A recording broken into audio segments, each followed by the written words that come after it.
Welcome to the Greener Grass podcast from BlueBird Botanicals. I'm your host, Lex Pelger.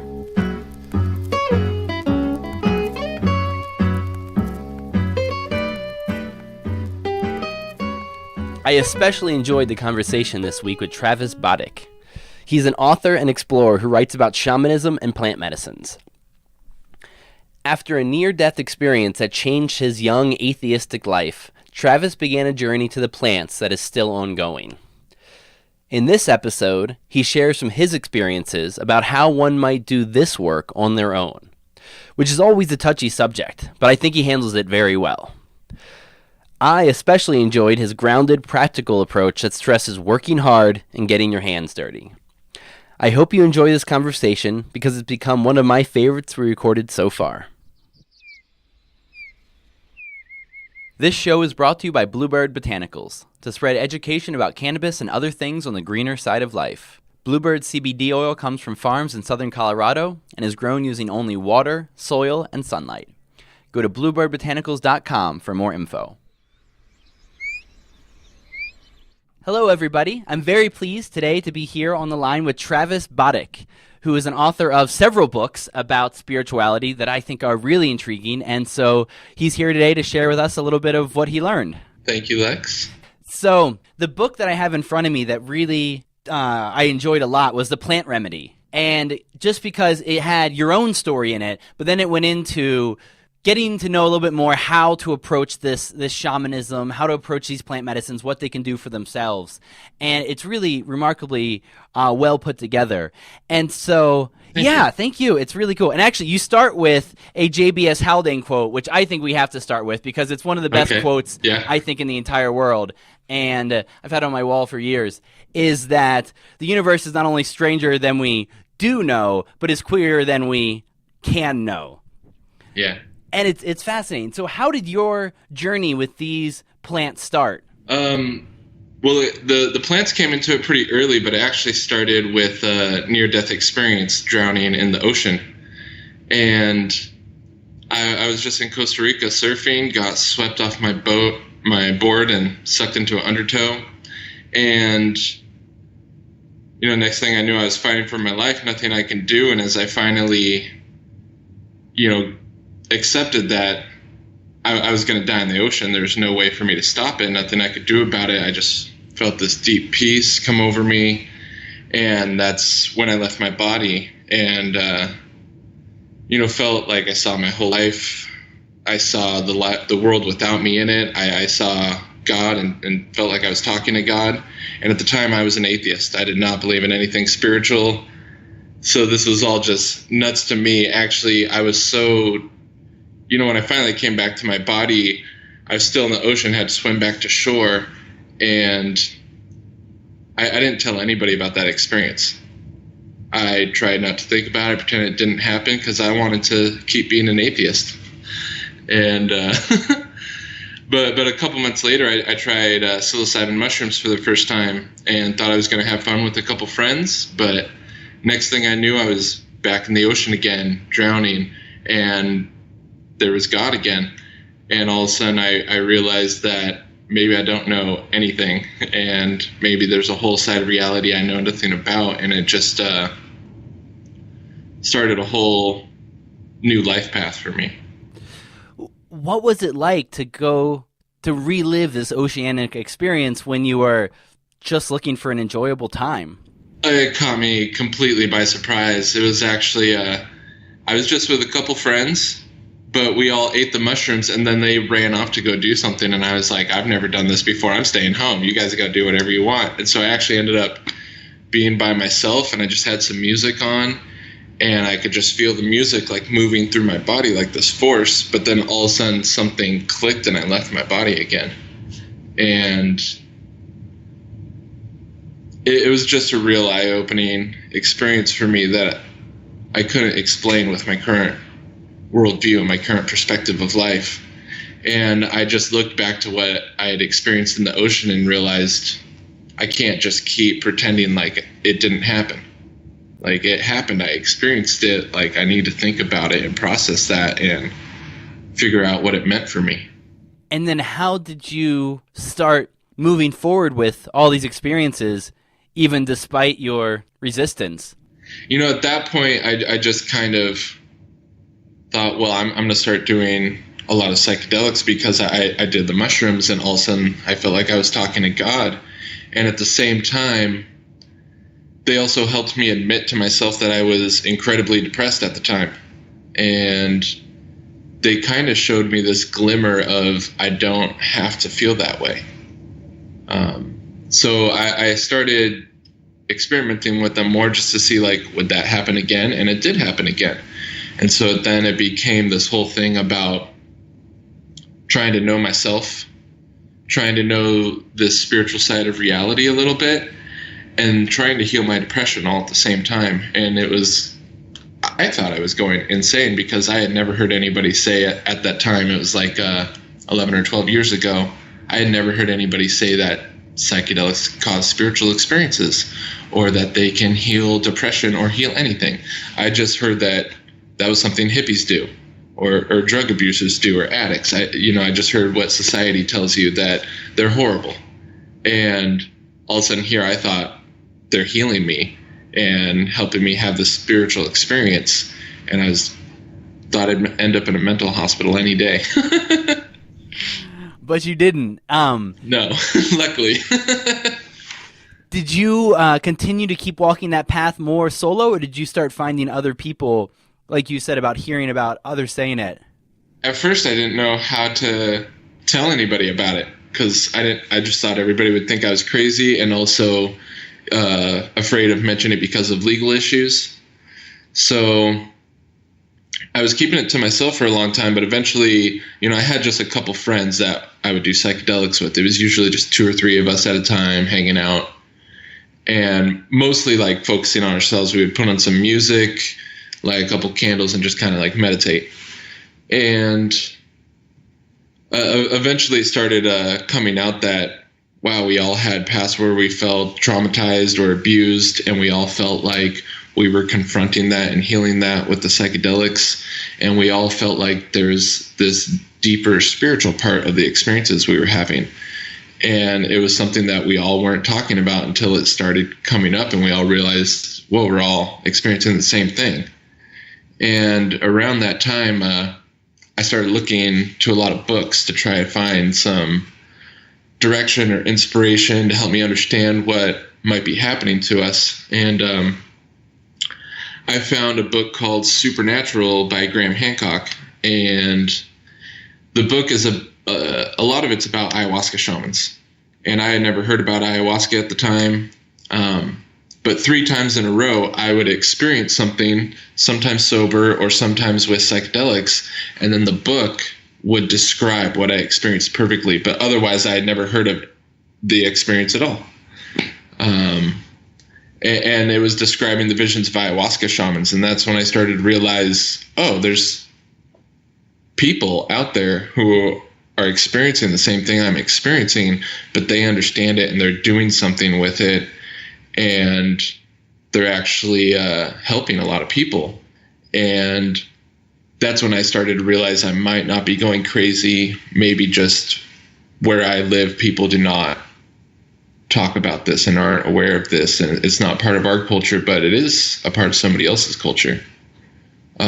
So then I started to feel a little less alone, and like I might be able to find some inspiration from others to help me, because it's really hard learning on your own. Yeah, and I would think it would be hard to be in that, I think, rare group where you were experiencing some of these things sober. I think for so many of us, including myself, it's hard enough to grasp these things when it's obviously a drug doing it. But yeah. Do you think that you're someone who was already predisposed to having something like this, or was it that ocean near-death experience that helped you for these to arise? That's really what started it, was that experience. I think before that, I thought a lot about deeper parts of life and death, like maybe more than I should have at my age, because I was 20 when I almost drowned. And even before that, I wasn't religious at all, didn't believe in any of it, but I loved studying religions, loved reading about spirituality. But I also at the same time thought it was all nonsense. until I had that experience happen. And even then, it took me a little while to finally start accepting that that was what was happening to me. And it's interesting because you even start your book with, or the plant remedy book, about the debate around the names of these practitioners, whether you call them shamans, whether you call them something else. And I mean, was that one of the early things that you were learning about? When I first started out, I don't think I really understood the term shaman. It was more later on, after meeting people from different cultures and learning more, I really realized that it's kind of a term that gets thrown around a lot, and a lot of people are kind of confused about what it means, and I think I was confused for a long time. But now I try to use it in a way that's a little more thoughtful and respectful of a lot of older traditions and what was going on for them, but also the people that really fit into that role. I think there's a lot of similar things to shamanism, and it's not that shamanism is better or worse than any of these other things. It's just that we can communicate more clearly when we're really accurate with what we're saying. And you spent some time studying the occult and then also working with some Western mystery schools. Did they help you form a framework for this kind of stuff? In some ways they helped, and in some ways it really misdirected me and held me back a lot, actually. How so? I was looking for answers and guidance, and those are the groups that were really pushing answers and guidance the most, like their answers. And so I think because I wanted answers so much, I was a little bit more ready to accept a lot of what they were saying. But when I went deeper into it, I found it wasn't really what I was looking for. It looked kind of similar, and it would give me little bits and pieces of what they told me it would give me or what I was hoping it would give me, but it never really got to the depth I knew was there, because I had had these experiences on my own, and I was just looking for a way to create those experiences for myself, not just they happen randomly, but a way to really engage with it consciously and have an effective practice that connected me to that. And so how did the transition go from these schools to finding more shamanistic path? Yeah, so with the two schools I was in, they are pretty big schools, and they promised to teach a lot, and they seemed really good when I looked into them. But after being in them a long time, I finally admitted to myself that there was a lot of things about the schools that weren't right that I was ignoring, because I liked the people in the school, I liked their goals and what they wanted to do, and I wanted their stories to be true. But eventually I got to this place where I was able to admit to myself that that's not really working out, and it's not really I think the people in the school, they wanted to believe it too. They're in the same boat as me. People that just really want to believe it so much that they ignore all these things that don't make sense. And there was too much there that didn't make sense, and there was too much there that was missing.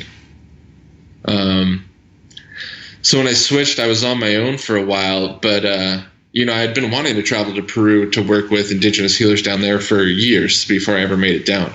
I just never had the funds. It's expensive to travel that far, and to not know who to go to, and you hear all these stories about people getting screwed over, meeting the wrong person. But eventually, after I left those groups, things started lining up. When I just tried to focus on trusting my path and letting the universe bring it to me instead of me trying to find it and trying to get answers from somebody else. All of a sudden, stuff started clicking. All of a sudden, I figured out a way to get the funds together. I found the right places to go, and everything lined up for me to finally make it down there. And so how did it go to make that first, Hajj, I think is the right term? Pilgrimage? Pilgrimage. Actually, that's something else I would say really changed the course of my life and really kind of validated a lot of things I was discovering on my own for me, because when I went down there, I found like they were doing the same thing I was figuring out how to do just with the plants on my own at home, but they were way deeper, way more effective, way more experienced, way more knowledgeable.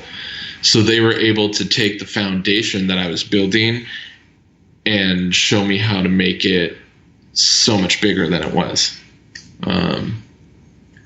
And so it really revolutionized my personal practice, being able to study down there.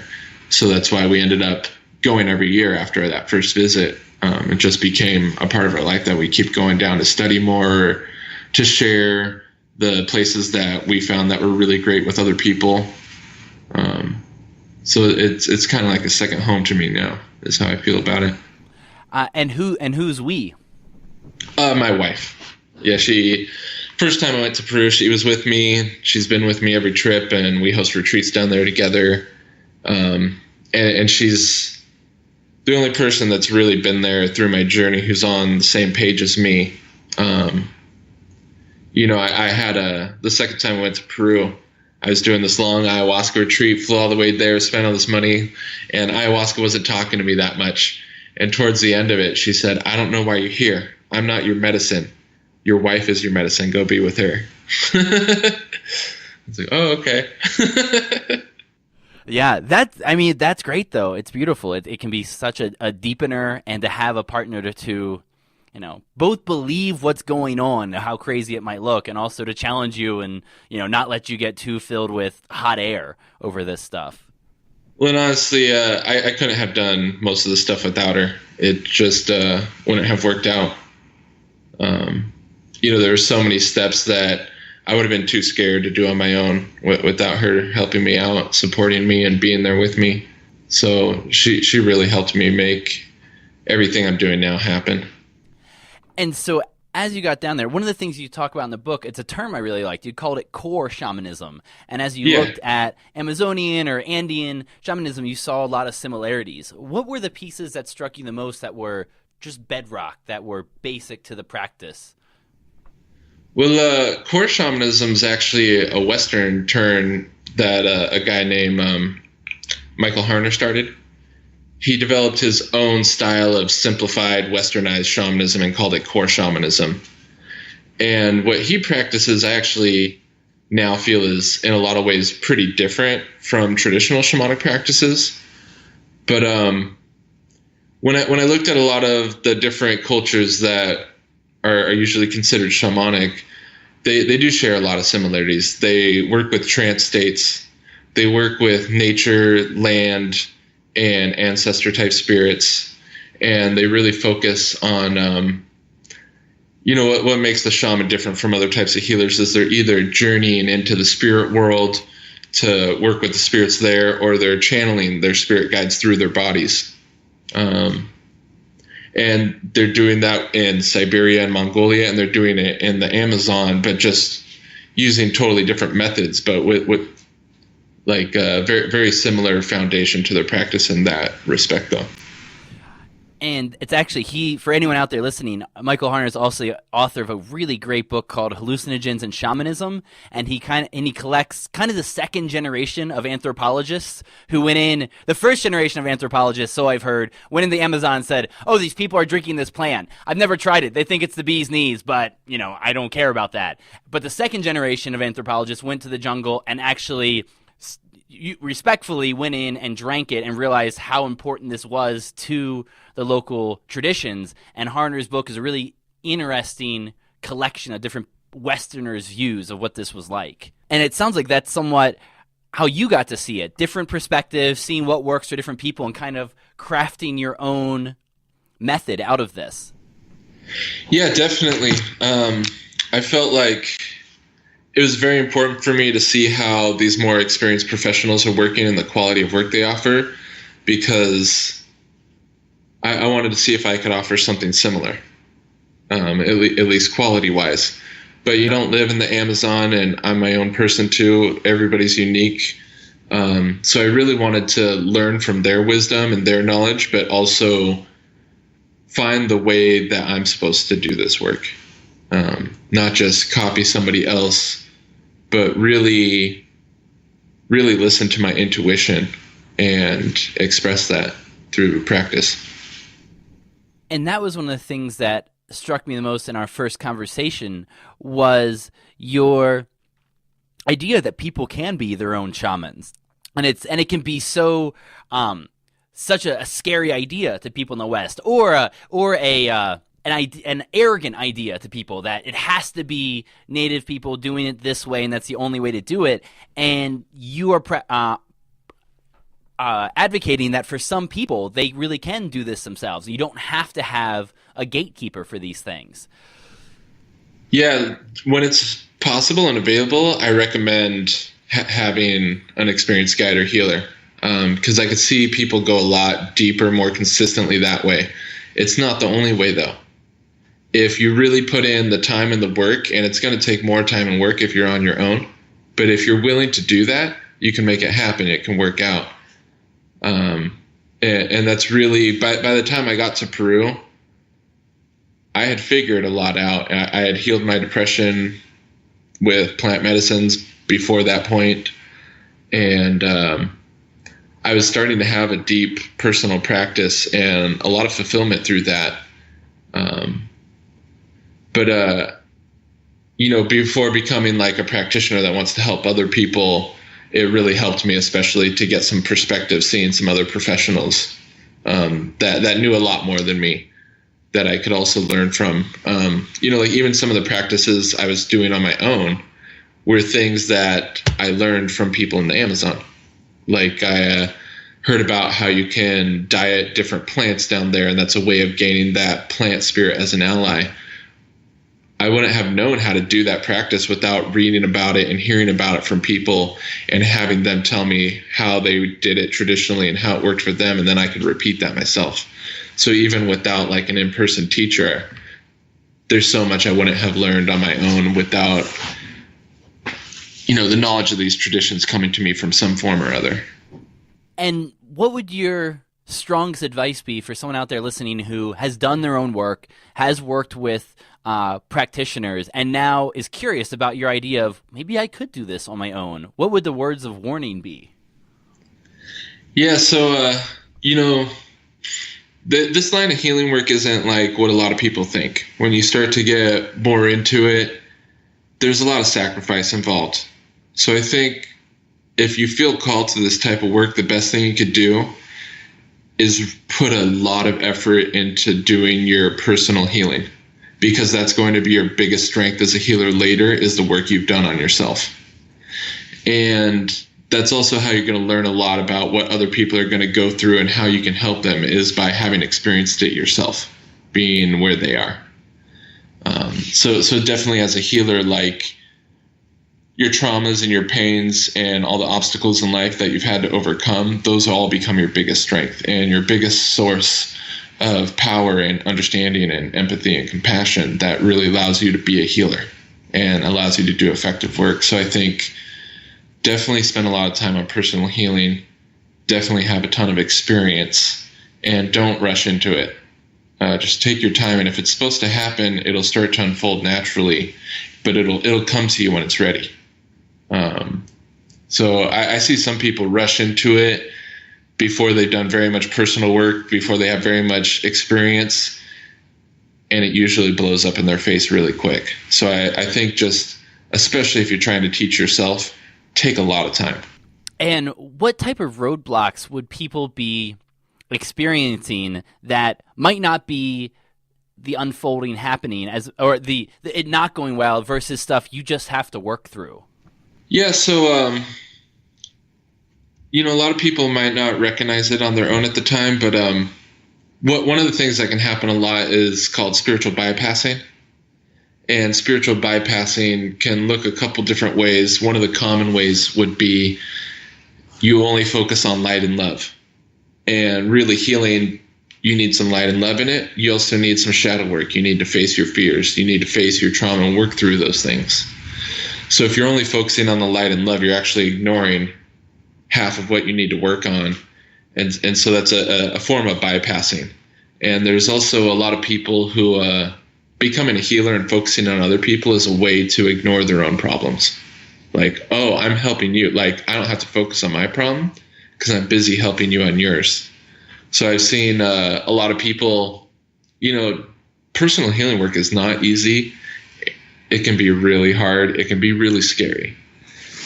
And there's so many ways that we can try to sneak around it, try to get away from it, try to repress it or just shrug it aside. And that doesn't really help us, and it doesn't really help anybody else either. So I think just anyone that's, you should be able to think in ceremony, what are all the possible things that could go wrong? What if somebody's too disoriented and falls and hits their head? What am I going to do? What if somebody's freaking out? What am I going to do? What if, if you believe in the spiritual side of things and you're trying to be a spiritual healer, what if a dark spirit attacks you in ceremony? What are you going to do in all those situations? Do you know what to do in all those situations? If you don't really know what to do, then it might not be a good idea to put yourself in responsibility over others and leading ceremony.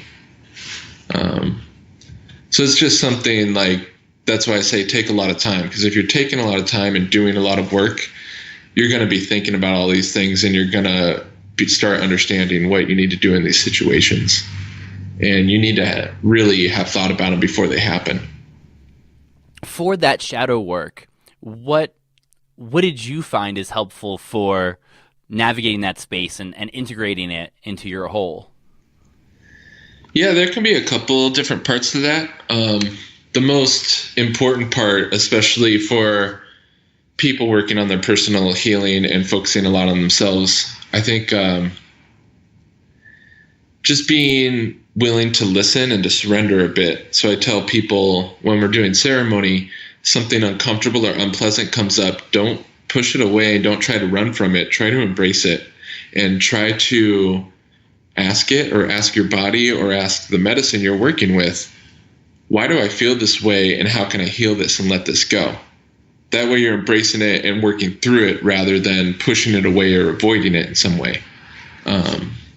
Because to me, so much power of doing the shadow work comes from facing your fears and facing your traumas, because when you face those things, they stop having power over you. You reclaim your life back, and you reclaim your past, and those traumas or pains or things that happened to you or that you've been carrying around actually become sources of wisdom and learning and strength for you, because you're facing them and working through them, and it just becomes part of what makes you who you are today. I don't remember who said the line, but it was, when you see a monster, give them a kiss. Oh, yeah. Well, when you're doing shadow work, like we're talking about facing your own shadow and your own demons, so all you're doing is getting to know yourself. All you're doing is looking inside your heart. And I think that's one of the most powerful things somebody can do in their life when they want to find direction or fulfillment or truth, or just, if you want to know yourself and express yourself, you got to see all those parts, the parts that are easy to look at and the parts that aren't. And so for the times when it's not a piece of yourself, but something else that's dangerous, what about protection? Yeah. While you're doing this yourself? The nice thing about protection is, for most people, you don't need it as much at the beginning. The deeper you go into your practice, the more protection you'll usually end up needing, which is helpful because you learn protection with experience and over time. A couple of the basic things that are just really easy to include into your ceremonies, most people know about burning some sage or Palo Santo or some good incense. And that does help, especially with a lot of the less troublesome energies that aren't really harmonious, but, they're not a huge deal. You can really help get a lot of that out with the sage and stuff. And also just like when you're clearing energy in the ceremony, you can help get that out with the sage too. Just by facing your own shadow, you're going to be releasing energy through that process. But yeah, with for me, the thing I found the most helpful is probably tobacco, actually. Down in South America, they use it for protection all the time. If you're in the mountains, if you're in the jungle, it doesn't matter. They use tobacco for protection. So, they call it a sopla when you blow the smoke on yourself or somebody else. So you can sopla yourself with the smoke for protection. You can sopla that if you're indoors, the room you're going to be in. I like to work with a version of tobacco called rape, which is dry snuff that use blowpipes to blow into your nose. It's incredibly helpful for clearing heavy energies that are coming up. So I work with tobacco a lot, and just the deeper you go into it, protection really comes from your spirit allies. So the more spirits you learn to work with, and especially protective type spirits, that really helps you. I mostly focus on working with plant spirits, so there's different plants that are really protective in ceremony, like aho sacha, juniper, cedar trees, or where I live, there's this awesome plant called Devil's Club that has incredibly powerful protection. So I really work with, if I need more protection for myself, I start thinking about, okay, what's the next plant I need to diet so that I have more protection. And you have something in here about a diet for microdosing ayahuasca. Yeah. How so? How does this work? So you can microdose ayahuasca for a lot of different reasons. It's a nice natural antidepressant. So some people might want to use it just for that. Some people want to microdose ayahuasca just to get to know ayahuasca more deeply. So you can actually diet the plant ayahuasca itself, which is a good way to deepen your relationship with it. And then I kind of developed this idea of different ways to connect with plant medicines. And so, you go to the Amazon, they all do these different styles of diets, and each tradition does it different ways. Some of them don't use ayahuasca at all. Some of them use it only at the start and end. Some of them use it a whole bunch throughout the process. So I found this process, drinking ayahuasca on your own, especially like a big cup of it, can be pretty intimidating and sometimes a little hard. But if you're just drinking little bits, it's still going to help you connect with the plant. It's still going to open up your senses a little bit. So I thought of this idea of a microdosing ayahuasca as a way to assist you dieting other plants too. So a popular plant from the Amazon called aho sacha I mentioned earlier, it's a good plant for protection. You want to diet it. Well, you can just pray over the ayahuasca or the aho sacha and drink it every day. And you'll be able to connect with it that way. But if you want to have a deeper connection, and especially if you feel like you're less sensitive and can use something that helps make you a little bit more sensitive and aware to the plant you're working with, then taking a little bit of ayahuasca each day with the aho sacha is a good way to deepen your connection with it. And I'm just, speaking of your wizardry with cooking this stuff up, I'm just looking here of all the different cooking procedures you have in this book for San Pedro, how to make aya, how to it really goes on and on. Agaric, how to smoke or drink fly agaric, which is pretty cool. Amanita tea, Amanita grapes, salvia quitting. Oh yeah. Which are quitting. Putting salvia in the mouth, correct? Yeah, you chew on a bundle of leaves, they call it a quid. Yeah. And so I was curious, as you've gotten feedback on your work and your writing, are any of these particularly jumping out at Westerners? A lot of people that contact me are really interested in microdosing. So there was an interesting microdosing ayahuasca recipe in there where you actually put it in milk. And a bunch of people told me they love that recipe because it makes it really easy to drink. And they're just drinking tiny amounts. Some people told me with a little honey and it's just a tiny bit of ayahuasca and the milk, they actually like the flavor. It has this really interesting, complex flavor. I don't know if you've ever had ayahuasca. It can be really gross sometimes. Sometimes it kind of tastes a little good, like a little honey, coffee, chocolate, berries, and then some puke. That's how it tastes to me. So there's a bunch of yummy tasting flavors in there, and then there's also some grossness. For some people, the grossness won't stand out as much. I don't know. So a lot of people contact me about that one, or just other microdosing recipes in there too. And a lot of people contact me about the salvia, actually. There's not a ton of information about traditional ways of working with salvia that people are really aware of. Most people just go to a shop and smoke it, and it's that concentrated extract. And it's a totally, totally different experience doing it the traditional way, chewing it. I used to smoke it a lot, and ever since I tried chewing it the first time, I'll never smoke it again. I'm only chew it now. That makes a lot of sense. My friend Peter Addy, he does a lot of work in the research on this, and he describes salvia when you put it in the mouth like this as more like a gentle deer spirit that creeps up. You can scare it away. If you don't want to feel the feeling, you can just not feel it. But if you want to, it can really approach. And that was a really lovely description of a very healing plant for a lot of people. I actually think if you're chewing it, using it the traditional way, it's probably the easiest and safest plant medicine to work with for people at their own home. And part of it's because of what you said, where it comes on really gently and it's easy to pull yourself out of the experience.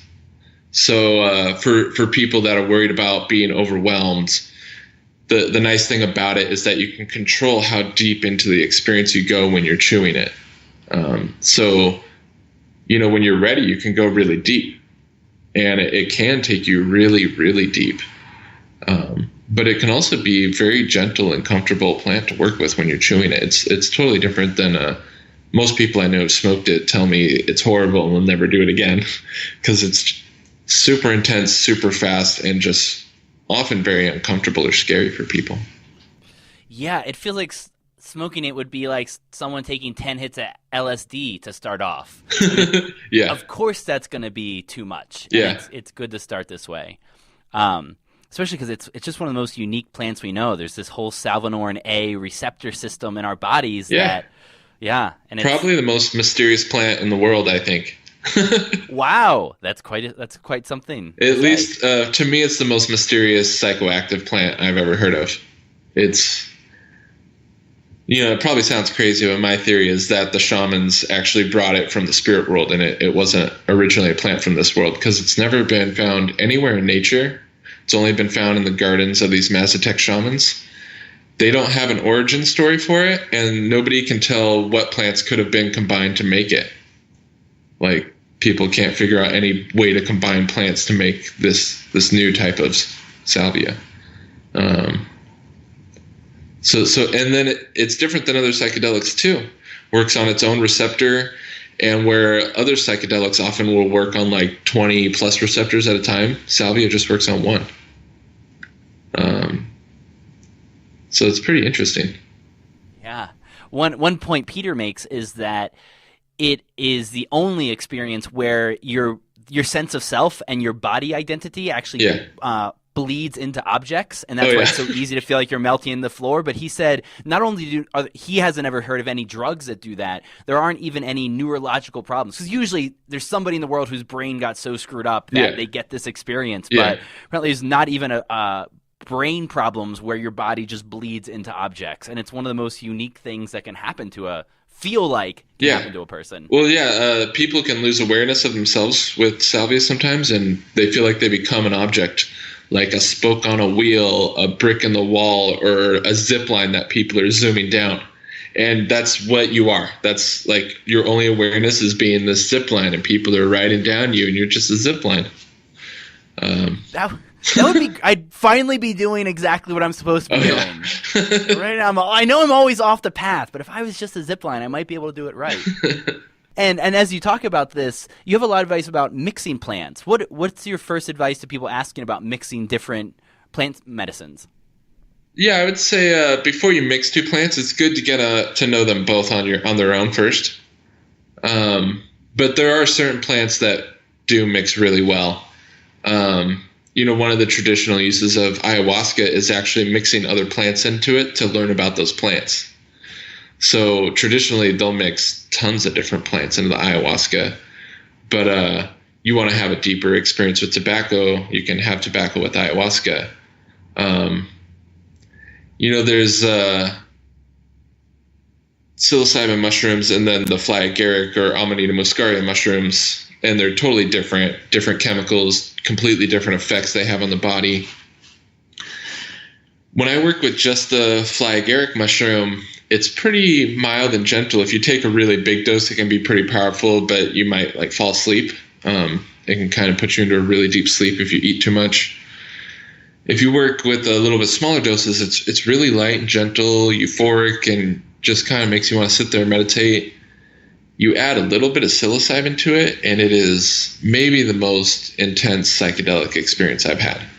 And you only need a little bit of both, and they just incredibly potentiate each other, and it feels like this synergistic relationship where the fly agaric mushroom is like kind of guiding the experience, but the psilocybin mushrooms create all this power and force behind it that, you know, it gets really deep. It's really powerful, but it's like crafty and wise in this unexpected way that'll just surprise you. Wow, that's powerful advice, because there's not much interest in amanitas in the West. I mean, it's a reason they never made them illegal, because you can't really get people to buy them most of the time. But what an interesting way to put them together and see how they both fly. Yeah, no, I would only recommend that combo for people who want to go really, really deep and who feel like they're really experienced, because it can very, very quickly be overwhelming. It's really powerful. And that's one of the things I wanted to ask before we finished was your most important advice on contraindications and safety, and what you would say to people who are starting this journey or about to start their own journey after working with other people. Yeah, so definitely you should be researching to see if there's any known contraindications. For a lot of the plant medicines, there's not dangerous contraindications. Like San Pedro and psilocybin mushrooms, they're pretty safe. Ayahuasca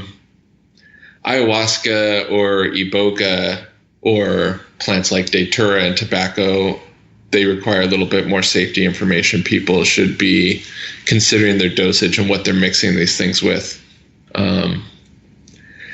The main thing, though, that I would recommend to people is do some personal research about the plant you want to take and make sure it's safe. Like, see, is it toxic? Is there anything that it shouldn't mix with? And then don't start with a huge dose.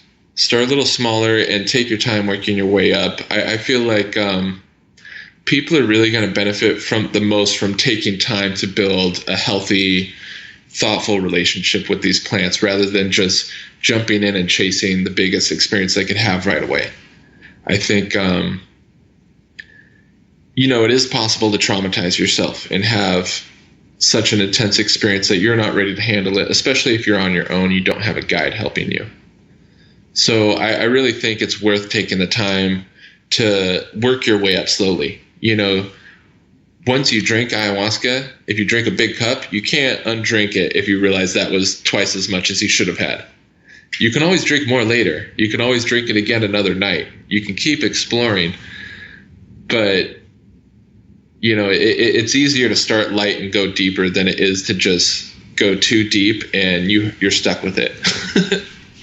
And you mentioned ibogaine as well. Yeah. And I think one thing that's always worth mentioning with that is, from what I know from the underground practitioners, is if you're working with someone and they don't have paddles there to restart a heart, this isn't someone you should be working with. It is, even especially for people who have had opiate addiction problems, which is why people often go for ibogaine. Yeah. Who have weaker hearts. Someone's heart stops. I've heard, one time in 50, one time in 100 from people who do a lot of ceremonies, and it's a lot. It doesn't have to kill you, but if you don't have someone there who knows what they're doing, it can be dangerous. Well, then they should actually be getting a physical too to check their health.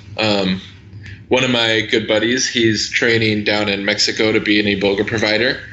And everybody that wants to come do it, they have to do a physical first. And actually, they'll only give flood doses to really serious addicts who are going to kill themselves anyway if they don't heal themselves. Because I hear different numbers from different people. I've heard 1 in 100, 1 in 200, 1 in 300, but people can die from flood doses, even if they seem healthy beforehand. So getting the physical, having monitoring during the experience, and taking the appropriate amount. Like most of us don't need to do a crazy flood dose. He said for people that aren't serious addicts, they offer what they call a psychospiritual dose, which is still insanely intense, very challenging, very powerful and healing, but a little less than the flood dose, because there's no reason to put people in danger if they're just trying to explore their consciousness or like work on their depression. You don't need to put them at risk to do that work. One of the best parts of all your messages here is how important it is to, either work with the shaman you're working with and know that they know how to hold space, or to allow, to study yourself and to do that. Before I let you go, just your last thoughts on shamanism. Using this, I just want to read off this really great quote you put in from the Lakota Sioux medicine man, John Lamedeer. Yeah. And just curious in your thoughts after I read it. A medicine man shouldn't be a saint. He should experience and feel all the ups and downs, all the despairs and joy, the magic and the reality, the courage and fear of his people. He should be able to sink as low as a bug and soar like an eagle. You have to be God and the devil, both of them. Being a good medicine man means being right in the midst of the turmoil, not shielding yourself from it. Yeah. I love that quote a lot, so thank you for reading that. Yeah, if somebody's a saint, they might not be a very real person. They might not be very authentic, is my view. So my favorite teacher that I work with is this lady, Leslie, and she's down in Peru. And if you research San Pedro, you'll probably hear about her. She often goes by the name La Gringa. And one of the things I love about her, she's probably the most effective healer I've ever met. She's really famous. People from all over the world travel to go sit with her. And when you meet her, she is so real. And she doesn't hide her problems. She doesn't hide the things that she battles with inside. She's just very real and open about everything. And when people experience that realness with her, you can see how much it opens their heart. And I don't think you can really touch somebody the same way if you're not being real and if you can't understand their experience a little bit and relate to them.